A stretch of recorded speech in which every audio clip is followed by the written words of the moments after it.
Right. Yes. Hi, Soumya. So welcome. It's a very small gathering today. We've only got about 5 or 6 people, which is surprising because usually we have about 11 people. So I'll just turn on the recording. See, we're recording session 11 for the digital marketing for startups. And today we are in this penultimate session. There's one session to go after this. Today we are going to talk largely about conversions in terms of the website. So all of you all would typically have a website. So when you get traffic onto the website, what do you do? What can we do as entrepreneurs or as marketers to actually increase our responses or increase our conversions of the people who are coming to our website? So we will look at understanding what is the whole gamut of website conversions and also explore what are the key aspects that will drive better website conversion. So that's the gist of today's topic, and we'll get directly into this topic at this current moment. So if you look at today in your website, you typically get traffic from multiple sources. You may be doing some level of advertising through Google AdWords, or you may be doing through SEO. You might getting organic traffic coming to your website. You may also get traffic coming to your site from all the work that you do on social media, whether it's your Facebook, whether it's your LinkedIn, Twitter, Instagram, or you name it. You could also get traffic coming to you from blogs which are there on other people's sites, as well as through content marketing, through email marketing. You may end up getting a traffic coming to your website. Now, remember, getting traffic to your website is very akin to actually getting people into your store. So imagine if you are running a retail store or retail operation in a high street and you're selling something. Your primary objective in terms of marketing is to get people to come into your store. And once they come into your store, your objective then changes immediately from driving traffic to actually conversion. Because if somebody as a shopper has come into your store, you want him to browse and then you want him to go out with some kind of a purchase or some kind of an action that you want as a store owner to do. A website is no different from that perspective. It is a salesperson, it's a sales guy who's addressing, who's talking and interacting with all the people who are coming to the website. And therefore, we need to look at how can I maximize my conversion from all the traffic that I'm getting into the website. And so that's what we will largely be looking at in today's session. So moving on, three things that we're going to look at today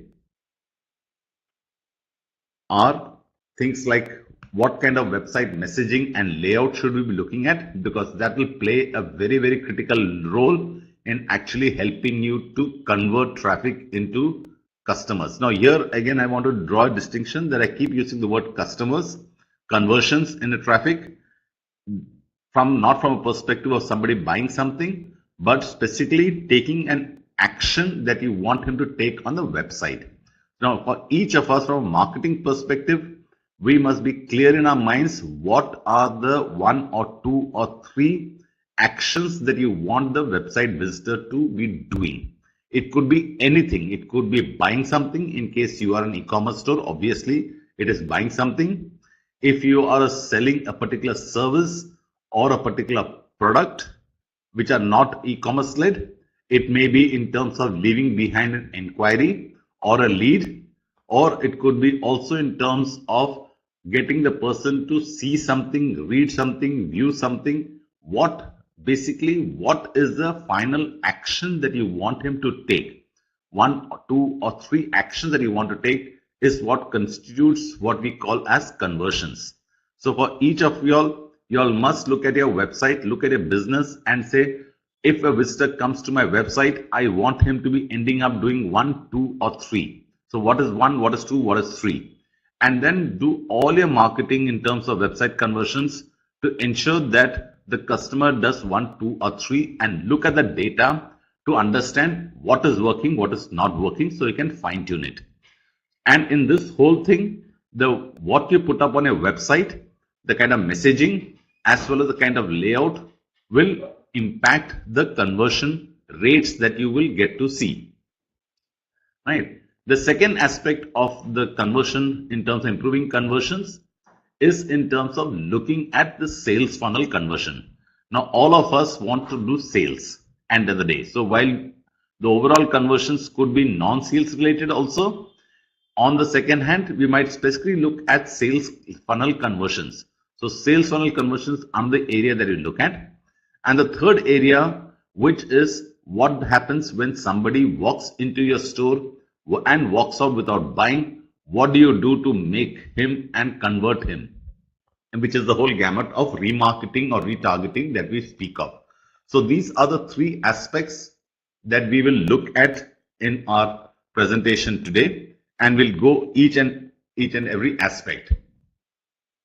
Moving on, let's look at the first singular point that actually impacts the conversion to the greatest extent. So that's what is coming up on your screen just now.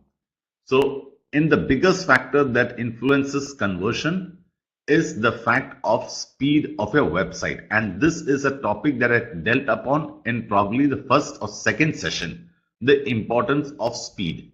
And there's data and statistics that tell us that even a 1 second delay in your site speed can result in almost a 7% reduction in conversion. So that's a significantly large impact. Your speed has directly correlation with the level of people converting on your website. So if your website speed is not up to the mark, please ensure it is completely up to the mark. And in the first or second session, I also talked about a tool that you could use, which is the Google Mobile Speed Test, Google Speed Test, which gives you what is the score in terms of as far as Google is concerned with respect to your website, both on the mobile and as well as on desktop. As well as we talked about GT metrics, which is another tool that could use to test out how fast your website is loading. Now that's the first fundamental aspect. The second aspect, if you look at from the perspective of the infographic, which is on the right hand side, you'll see there are several aspects that look at why people get out of a website. It could be because they don't expect the website to deliver what they wanted to deliver. It did not function as expected. The website was probably not responsive. Your formatting was not very good. And it could also be a function that your website crashes or your website loads so slow that often you do not have sufficient bandwidth of your website to take on more than X amount of traffic. So if more than the requisite number of traffic comes to your website, the website will return an error message and will crash, and therefore many people will not be able to see a website. So there are many reasons why people will exit your website, and that is what we call as a bounce rate. And that is a data that you can look at your Google Analytics, which tells you for your home page, which is the first page that a person gets to see. What is the bounce rate that you're getting from each source? And typically the source that will give you the lowest bounce rate is typically organic search, where somebody is searching for something and then landing up on your website, on your homepage. And then what is the bounce rate that is happening on your homepage? That is the lowest benchmark. Other sources, paid media sources, will typically give you a much higher bounce rate, so you don't have to worry so much about it.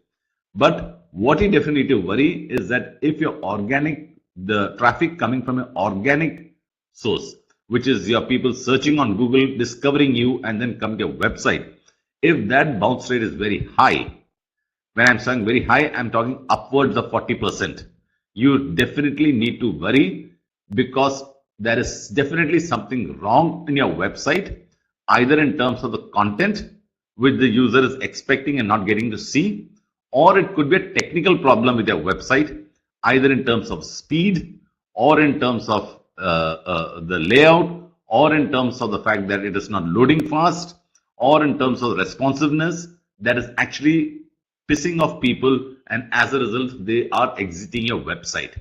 So speed is the first fundamental thing that you need to look at when you look at converting traffic from your from coming to your website. Again, I'll keep taking corollaries to a retail store. So a retail store, for instance, if you do not have the shutters, typically all retail stores would have a shutter. So a low speed is actually a bottleneck to somebody walking into a store. So it's like putting a shutter half down. So you put a shutter half down, people really have to bend and walk into a store. Not everybody likes it. And as a result, so many people say, I don't want to walk into this store. It is not inviting enough for me. And they will walk out. So it's similarly, if your speed is slow on your website, you will have a lot of people who wanted to visit your website not staying on your website. They will remove and go out of your website. So that's the first fundamental thing that you need to look at. Moving on, let's look at some 6 factors which actually impacts the other areas of the messaging and the layout. So we'll start with a couple of things. The first thing is obviously the headline or the main message that you are giving to people. Now, most people typically have a slider on the top which gives a messaging, and that's what we call as a headline. So please remember, within 3 seconds, you need to tell a story as to what the site has to offer to the person. That's all you have. So you need to use very, very powerful words. Spend time thinking about what the headline should do and what is expected to do to the customer. Secondly, talk about what you do. Don't talk about what you do. Talk about why the customer needs you, which essentially is going to need you to sell the benefits rather than the product or the service that you're talking about. So if your service is XYZ, don't say, I sell this, I sell that. Sell the benefits. And I talked about this in one of my earlier presentation in taking a parallel of a sizzler. So all of us eat sizzlers. And the reason why we love ordering a sizzler is because of the sizzle or the smoke and the fire that we see. That the visual, that is what attracts us to buy and order a sizzler. So similarly, the benefit of the sizzler is the sizzle that you get to see. So there's a famous saying that sell the sizzle, don't sell the steak. Nobody wants to eat the steak. Third is focus on your benefits, not on the product. What will happen if you don't buy the product? Write down the benefits and solutions that a product and service provides. Please remember, all of us on the internet, we are all skimmers. We do not read word by word for everything. So the way you lay out your page needs to give the key information in all the tags. So your H1, H2, H3, bullet points are the best ways for people to skim read it. We are all skim reading. We all scan through stuff. We don't read point by point like we read a fiction or read a book or a novel. So bullet points, ordered lists actually help in a lot. Formatting is very, very critical. Pictures, the more visual you make your site, the more the people are going to interact with your website. Less of copy, more of visuals always will sell better. Secondly, most importantly, we talked about the fact that brevity is the soul of wit. So if you can say it in 100 words, don't take 200 words to say the same thing again and again. Stick to 100 words. If you want some other benefit, talk about another benefit in 100 words. Don't keep repeating a point ad nauseum just to fill up a particular page. It is not important. So this is the headline as regards the headlines and the sub-headlines that you want to talk about. Please remember, you need to keep your website homepage clean and neat with everything that the person wants to. So who you are needs to be addressed very quickly in the 3 seconds. What's in it for me also very quickly. So who you are, what's in it for me, why should I buy from you? These are the 3 fundamental questions that you need to ask yourself and ensure that that goes on to your homepage in the very, very beginning. Because your primary objective when somebody comes to your website is to get him to stay there. Which again, I take a corollary or a parallel to the retail store. if you go and visit any large retail store, you will find windows. So every retail store has windows. The purpose of a window is to attract people and get them to walk in. Because you see something on the window and you say, let me go in and walk into the store. Similarly, if somebody's come to your website, what he sees on the homepage is going to determine whether he will stay on your website or he will not stay on your website, whether he will go to page 2, whether he'll go to page 3, 4, 5, wherever he want to go to. So your website needs to be the equivalent of the store window which you see on the retail front. That's the fundamental aspect. So whenever you look at a website, don't think technology, don't think about a product, think about the customer, think and visualize, go to the high street, go to a mall, see this how retailers operate. Your website is a retail storefront for you, the equivalent of a retail storefront for you. What do the retailers do to attract people within their store? That is what you need to capture and bring out that concept onto your website. Now we'll look at the next aspect. Continuing on the same subject in terms of headline, I'll show you a particular, moving on to the next slide, which is maybe coming up on your screen in just a short while. This is an example of a company which changed their main headline or changed their main homepage and saw a 105% improvement in their response or in their conversion rate. So if you look at on the left hand side, you see what the earlier homepage looked like. It had a slider, it had boxes which talked about various services that they had, and they simply changed that into the one which you see on the right. If you notice one very important aspect, on the left hand side, you do not get to see the what is called as a call to action button. Now, call to action button actually went onto the below the fold, as you call it. The above the fold is what you get to see on your display screen at the first instance when the site gets open. So that is what is called above the fold. Below the fold is anything that goes below that first initial screen. By simple fact of changing the layout and bringing the call to action button, which is there on the red, as you can see on the right hand side, they actually moved from 1.65% conversion rate to about 3.4% conversion rate. Now that's a massive improvement. So if you're getting 1,000 traffic coming and you're earlier getting out of 1,000 traffic 16 people converting, you're straight away seeing 34%, 34 people converting. That's a massive thing that you're getting just with a very, very simple change in the layout of the website.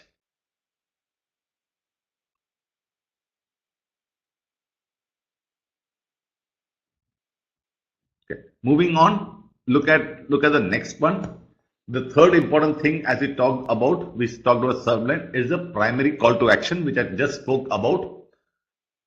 So the idea is on a primary call of action on the home page is actually to get the person deeper into your website. So you want to put up your core content, your core messaging on the website, which will propel him to come into your website. Very akin to your store window. Your whole objective is, I want this guy to walk in. I want this guy to get into second page. I want this guy to go deep into my store. And so that's where you need to have a very, very strong call to action on your homepage. Now, here's a great example which I picked up from the internet about Barack Obama. Now, we all know Barack Obama was a master, or his campaign became a case study in terms of how he utilized technology, how he utilized digital marketing to get millions and millions and millions of dollars of donations and fundings from common people completely. He was not a rich man like Trump is. So he actually had to go to the common mass and actually get donations from him. And this was a very, very popular, no voice Mahesh, you might want to reply to that, Sayan. Mahesh seems to have some problem on his system, I guess. Right. So what Barack Obama's team actually had done is that they did a fair amount of testing. Now that is one important thing, that if you all have the time, effort and energy, please do what is called as an A/B testing. So an A/B testing is nothing but trying out two different layouts, two different messaging to see which message, which theme, which visual gets you better conversions, better click-throughs, and all that can be tracked through Google Analytics. So in Barack Obama's case, they actually did a lot of testing, and then they discovered that the simple word like a learn more call to action button led to a conversion rate of 11.6%, which was a 40.6% increase over the original conversion rate, which was 8.26. So from 8.26, they got a 11.6% conversion rate. Now, what actually happens? As a result of which is that they got about 288,000 additional more volunteers and about $60 million of donation. Just a 3% increase in the conversion saw a $60 million additional funding donation coming to Barack Obama's campaign. So that's the importance of having the right call to action button on your home page with the right messaging. So, and none of us will be able to tell you, neither I nor you will be able to know what is the right button, what is the right message to put in. Only consumers, the way the consumers will react to it will form the way that you will need to decide. And for that, you necessarily will need to do A/B testing, if not at the start, but over a period of time, keep testing out different variations of your homepage. And that will give you an idea of what works better, and keep tracking back to the data that you generate to understand what is working and what is not working. Now let's move on to the next point, which will come up on your screens.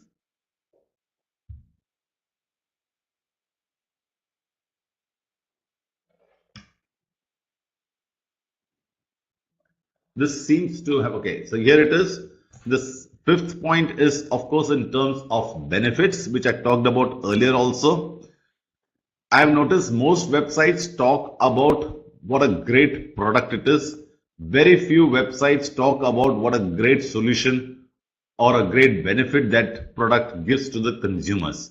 So most manufacturers, most entrepreneurs, most businesses talk about from a manufacturer speak rather than a consumer benefit speak. But if you look at from the perspective of, let's take a complex product like a Microsoft, or a complex product like a Cisco. If you go to a Microsoft site or you go to a Cisco site, they will not be talking about networks. They will not be talking about what routers. You will find all the information in inner pages. Their opening page is very, very consumer friendly. They want people to come and spend time on their website and understand more about the solutions. So it's very invitational from that perspective. So you need to look at it from that perspective in terms of, are you telling a story to your customers, or are you trying to hard sell them into anything?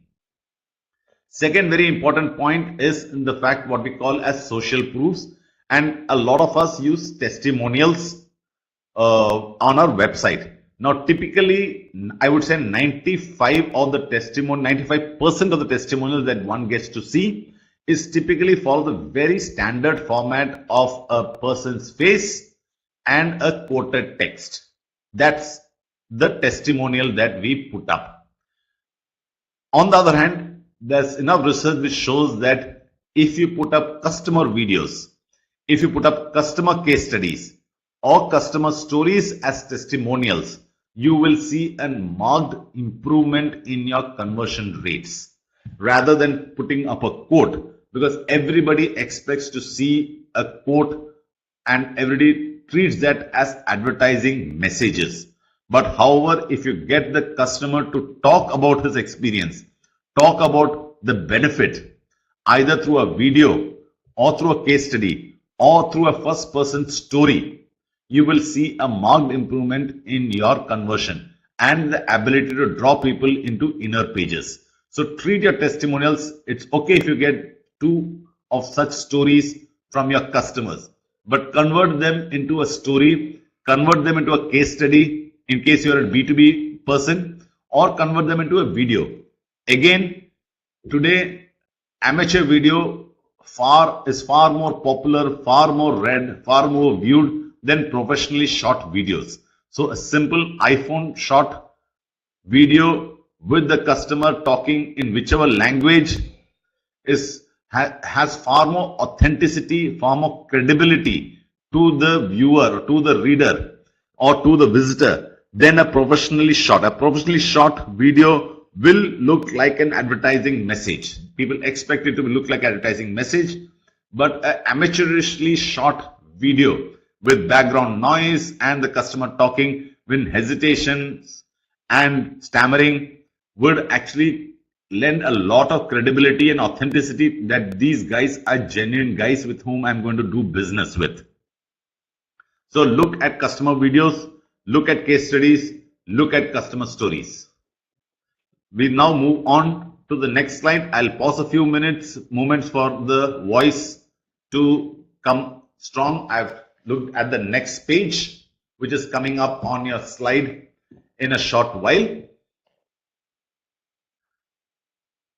The seventh important point is in terms of navigation. Navigation will also impact the level of conversions of your website. In terms of like we talked in the beginning, we talked about the fact that you need to have an objective or a desired action that you want the customer to take on your website. Now that is the ultimate goal or the ultimate objective that is set. And then you have to map out what is the desired user path that you want the user to take from point A, which is your home page, to point Z, which is the goal. So what is the path that he will need to travel? And look at what is the shortest desired path that you want him to take. And that is what you need to map out and see how can I reduce this shortest path? Can I make it more effective for him, more easier for him? How many clicks does he need to go from point A to point Z? Remember, every click you will have dropouts. You will have people leaving the website. And that data you will again be able to see on your Google Analytics in terms of every page, what is the dropout. At the bottom, it's not very visible right now, but this is taken from Google Analytics, which is a goal, what we call as a goal funnel. So the goal funnel tells you, for instance, in this case, roughly about 5,000 odd people came to the first page, and then it shows how they dropped out to about 2,679 to the next level and further down. So the goal funnel you can set on your Google Analytics. You can set goals and then monitor what is the dropout rate at every level. And by virtue of looking at the data, you can say if my dropout level is high in the first page that the user is coming to, what can I change in that website to improve the ease at which he will move to the next page. So data is what is going to actually help you in analyzing your website to improve your conversion rates. Remember, even a 0.1, 0.2, 0.5 level conversion rate improvement is a huge improvement on the number of inquiries, number of sales, number of prospects, number of leads, whatever you call it, that you will get on your website. And data is there available free of cost through Google Analytics, which you can use.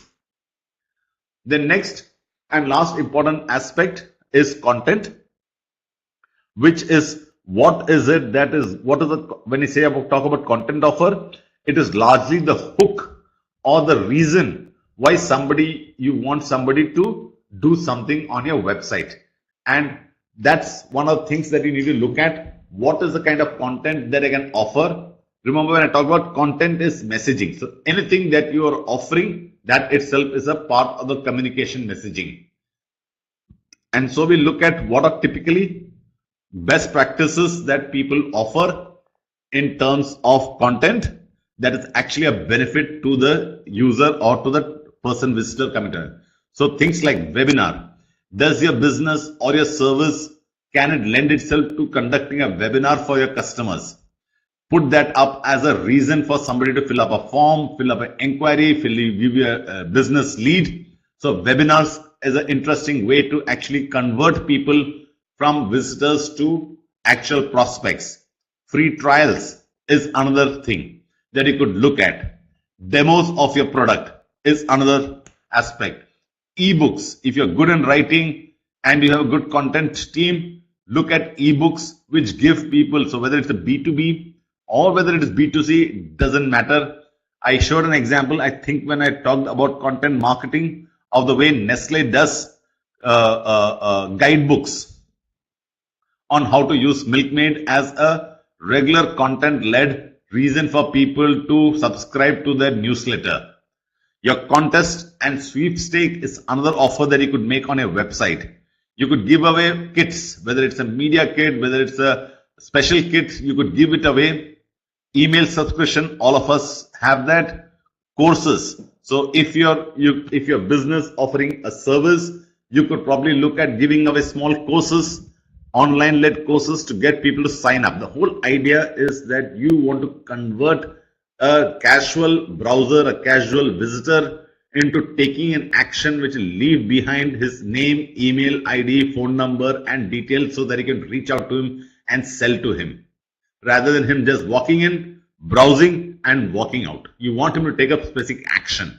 And all these offers, you can use it in combination through the year, through the rest of your life, and actually getting the people to subscribe to you and fill up a form. Cheat sheets are again very, very popular. If you're looking at a B2B or B2C service, white papers, checklists, email series. Now, email series is a series of emails that you promise the user that you will send. So it could be 6 email. So I will tell you how, for example, the one email series which is coming to top of mind. I don't know for which service this could be. So let's say you are in the home cleaning service and you're in the home cleaning, like Urban Clap. You could run a series of, let's say, 6 series on how to take care of your pets, for instance. So if you're selling pet product, for instance, so 6 email series on how to take care of your pet and get the people to subscribe to that. So a user, when he subscribes to that, he knows he is going to get 6 different emails talking about good pet care habits. So that's one way to treat the person. The idea being that for 6 emails, that person is hooked. He is going to interact with you for 6 times over the next 1 month, 2 months, 3 months, whatever it is. Guides could be another thing.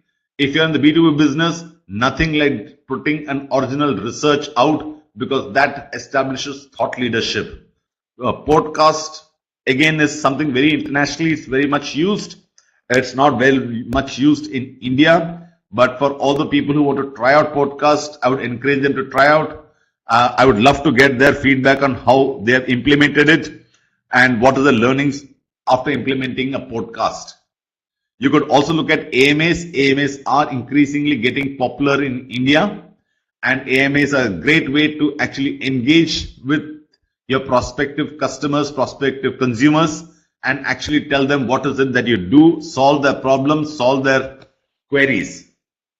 Presentations, then templates that you can give away, events that you're conducting, offline events that you're conducting is a great way to again get people to pick up and say, I want to be part of this event.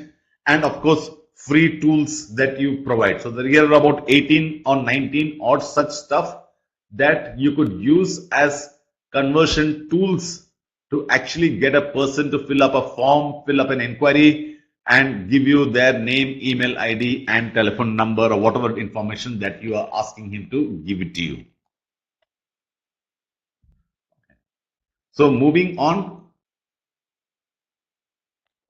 here are some examples of sales funnel conversions that we're looking at. So here is one conversion looking at a landing page. If you're running anything on Google or Facebook or any advertising medium, one big advice or big suggestion is please do not take the user to your home page, unless of course you are selling an e-commerce platform or you are an urban club or something like that. But take him to a specific landing page. A landing page converts people far better than a home page does, primarily because a home page, the person's, when he lands up on a home page, his ability to go anywhere on the website is a lot. So there are enough menus, enough click buttons available on a home page, which may take him away from what you want him to do. A landing page objective is very simple, is to get a person to fill up a form. So if you're running a lead based campaign or you want to generate inquiries for your business, please always create a separate landing page. And a landing page should be created for every service or every product that you want to sell. Please do not club it. It is like saying that I want to sell, let's say, hypothetically, let's say I want to sell, again, I'll use the word pet services, and I've got pet foods also. I would run two separate landing pages, one for pet services and one for pet foods, because I want, when running an advertising campaign for pet services, I'm going to talk pet services, and when the person lands on a landing page, he's only going to see pet services and subscribe or buy one of my pet services that is available. If I'm selling pet foods, I want to take to a page which only shows him 4, 5, 6, 7, 8, 9, whatever number of pet foods, and my objective is to get him to buy a pet food. I don't want the user to come to a page and say, okay, now should I buy a service or should I buy a food, and get confused. The whole idea of a landing page is to give or reduce the number of choices that the user has, and therefore improve the conversion rates, which is the reason why we always say don't take the person to your home page. And couple of points that you need to bear in mind when you're creating a landing page is, number one is that you have just about 10 seconds. So again, the page load should be very, very fast. Headline should be very upfront and appealing, and the landing page should talk only about the service you're providing quite boldly. And most important, landing page has to be mobile responsive. There is no alternative to not having it mobile responsive, because if you're running a campaign and driving people to the landing page, 70 to 80% of your traffic will be on the mobile.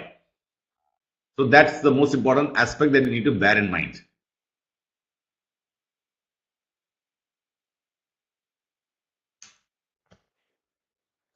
Coming back to the value, or coming back to the offer, remember, people subscribe to value. So therefore, what question you need to ask is, what value can your business provide to the visitor to your website? Can you provide, which aspect of a business will the person agree to part with his contact details for? Remember, we spoke about what are the main drivers for people to buy something. It is either that you're helping them save time, or you're helping them to save effort, or you're helping them to save money. So what aspects, or a combination of either of these? So it's either effort, or effort could also be treated as convenience. Is your business offering me a convenience? Convenience means I am saving effort. Or is it giving me money, saving money, giving me more money, helping me to increase my money? They're all in the same genre of money. So time, is it effort, is it money? So why should a visitor part with this money to do business with you is a question that only you as an entrepreneur can answer. Nobody else can answer it for you. You need to understand that, and that is a value that you need to put onto your homepage.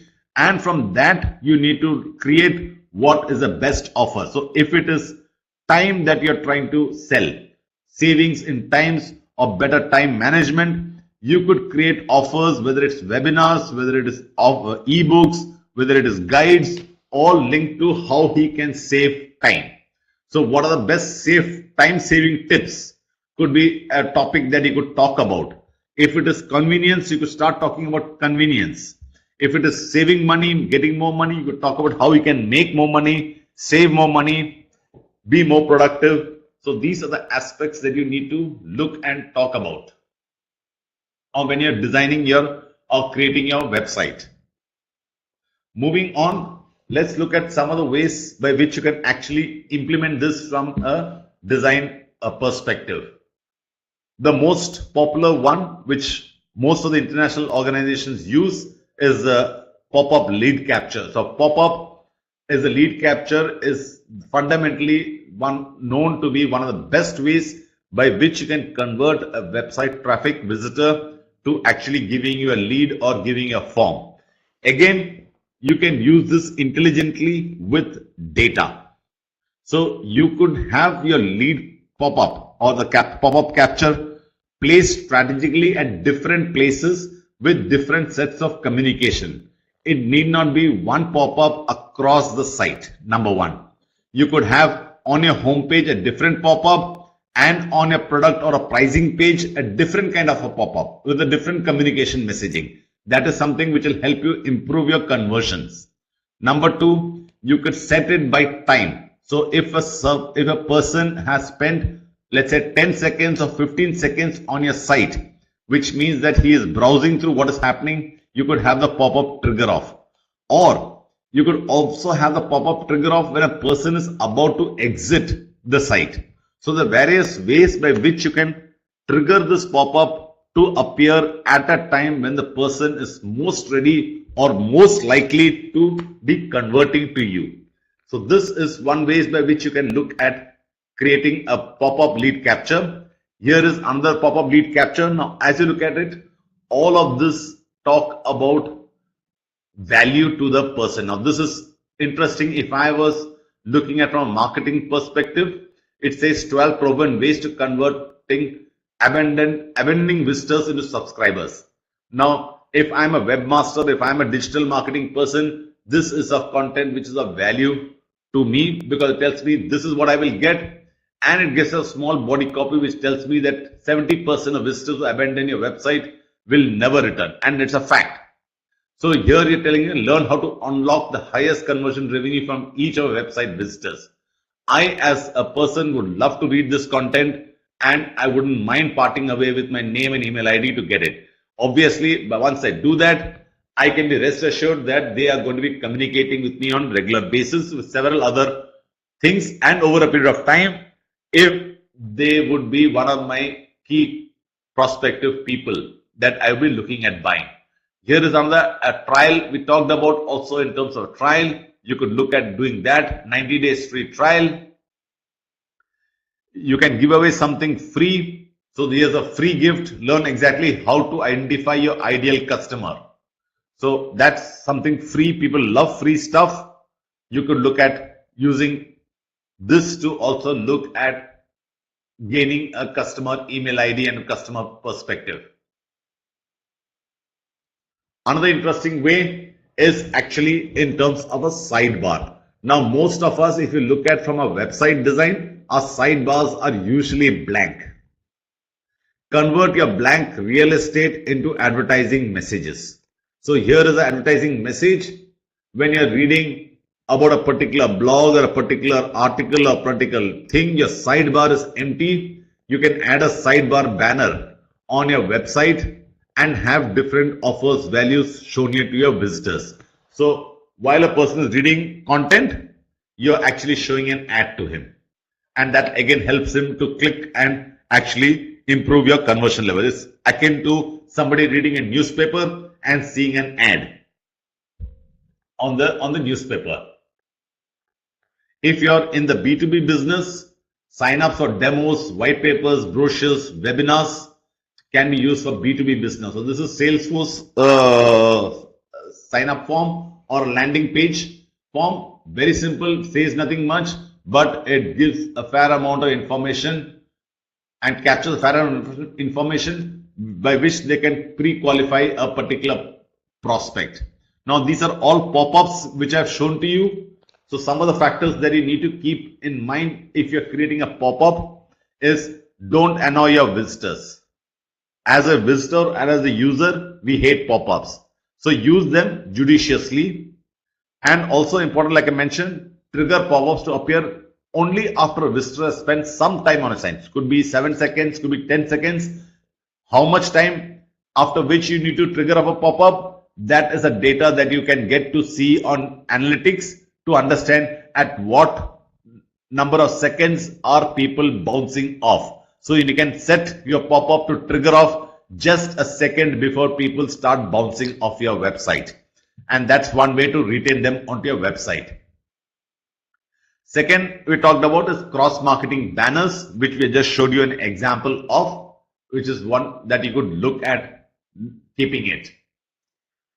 One important thing from a website conversion perspective is that it's all about user tracking. Website conversion is only data-driven marketing. So user tracking is very, very, very important. So you need to segregate your communication basis new versus returning visitors.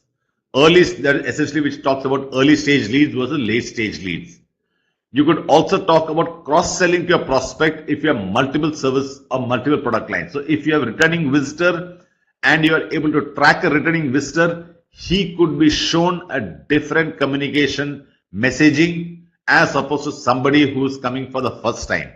I was talking about a few months back with somebody who heads digital in Nolarati. I presume I'm spelling it correctly, which is a company which has a telephone service. And he mentioned to me that today in Nolarati, they have gone to the extent of being able to track who is the person coming to the website and actually personalizing the message to him in case he's a returning visitor. So if somebody is coming back again, the message that he gets to see is personalized in terms of the name of the person. So that is the extent to which they are using data to keep track of who's coming and using that data to actually squeeze the last bit of conversion out of somebody who's coming and revisiting their website. Cross-selling is very, very clear. Amazon does that absolutely beautifully. If you go look at, so if you bought something, it tells you you might also like these products. And that's what the entire e-commerce business works on, because impulse-led buying is extremely high. The same logic could be extended even for content marketing. So if somebody has read a piece of content, you could show him other relevant pieces of content and tell him, hey, you read this or you watched this. Would you like to watch this? These are in the same line of thought or same genre that you have been reading or viewing or watching, and therefore help him remain more time on your website. The more time a user spends on your website, the more likely he's going to convert into your business. So that's what you need to do in terms of user investing in your user tracking. Blogs is another ways by which you can actually look at converting your traffic. Now, all of us write blogs, all of us have a blog page. Now, typically, if you go to a blog page, it has an article which runs into articles, and then you read it and you get out. Look at the way some companies, now this is Neil Patel, who's an expert in digital marketing. He is a guru, literally a guru. Now, what he has interestingly done is that all his blogs, embedded within his blogs, are advertising messages that he has got. So when somebody is reading his blog, he's actually also getting exposed to the various services, and Neil Patel is actually selling other services, and he's actually getting the person to go more and more deeper into his website. So that's how he uses in the blogs advertising messages. So if you're running a blog, I would suggest you do that. In fact, on my site, How to Do Digital Marketing, I use that, and actually I get to see a far greater degree of conversions taking place. So somebody is reading a blog I've written and he sees an advertising message. He actually, a large degree of them click on it and actually go to the next page. And then some of them actually convert and give me their lead and give me their form, fill up a form. So you could make your blogs sell for you.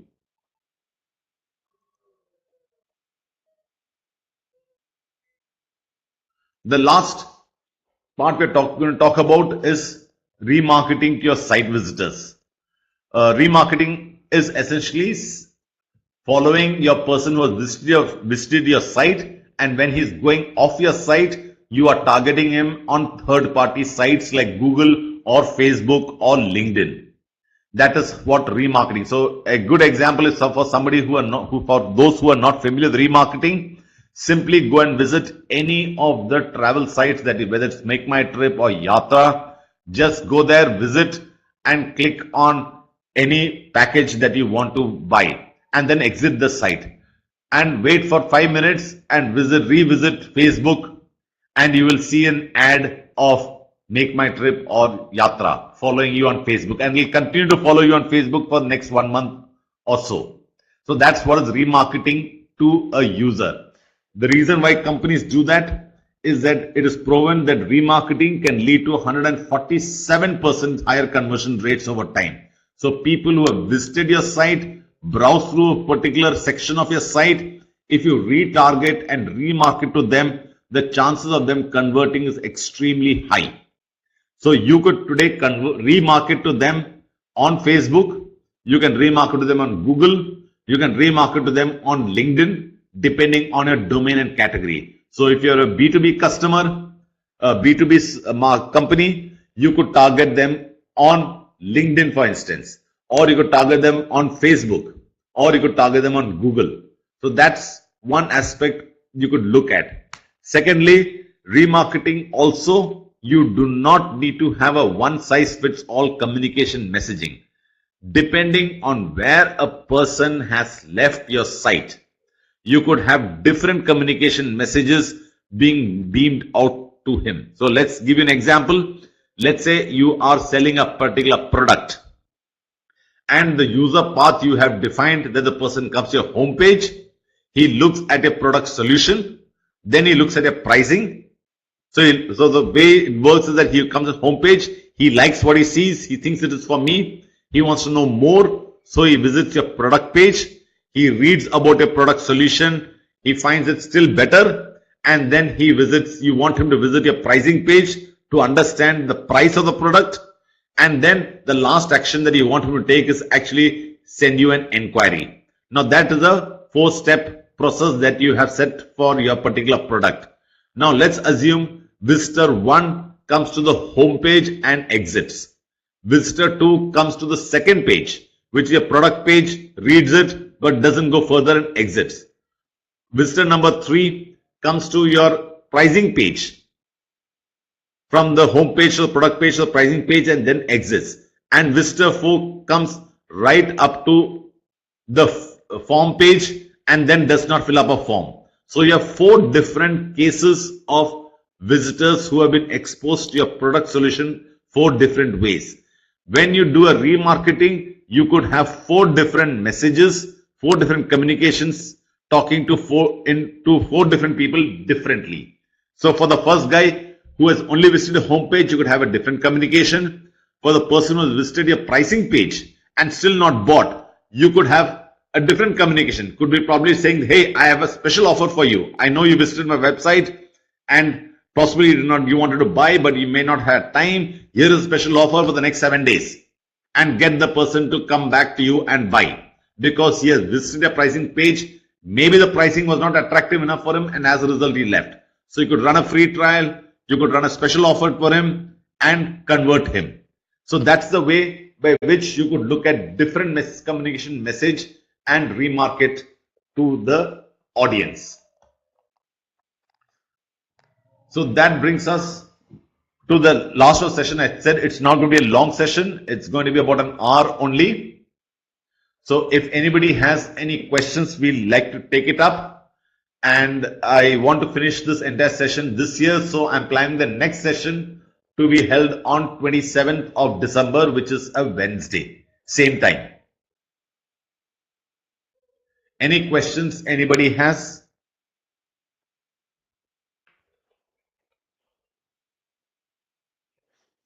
The next session, we are only be talking about all the tools that you could probably look at. So right from what are the tools that you could use for content marketing, what are the tools that you could use for email marketing? What are the tools that you could use for Google AdWords, for digital advertising, for websites? So I'm only going to look at various tools, useful tools that you could use in your day-to-day life when you're actually doing digital marketing for your business. So that becomes like a checklist which you could then subscribe to all these tools. And most of them are going to be free tools. Where it is not free, I will tell you this is paid and this is what it costs. But my focus is to give you as many free tools as you can possibly get.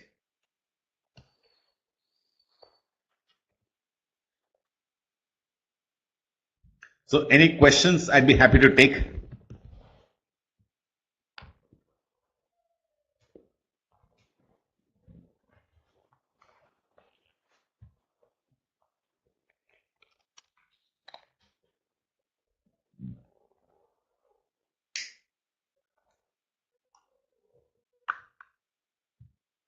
Thanks, Mahesh.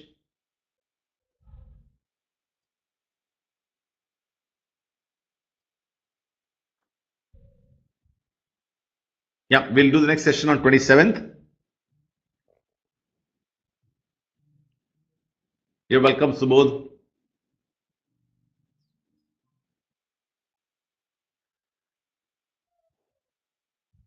So the last session will be on 27th, and January I'll do a couple of AMA sessions.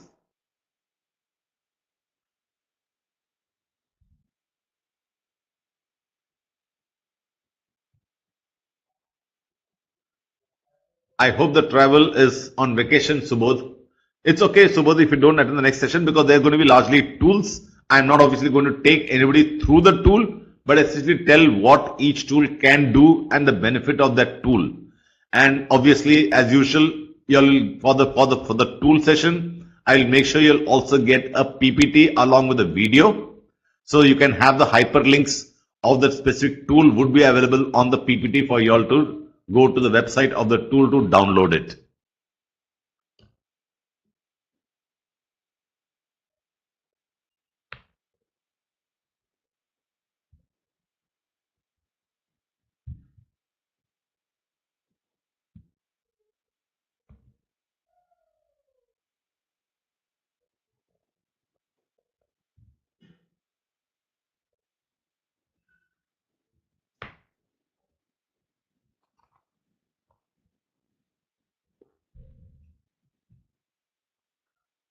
I presume nobody has any questions. I'll switch this off.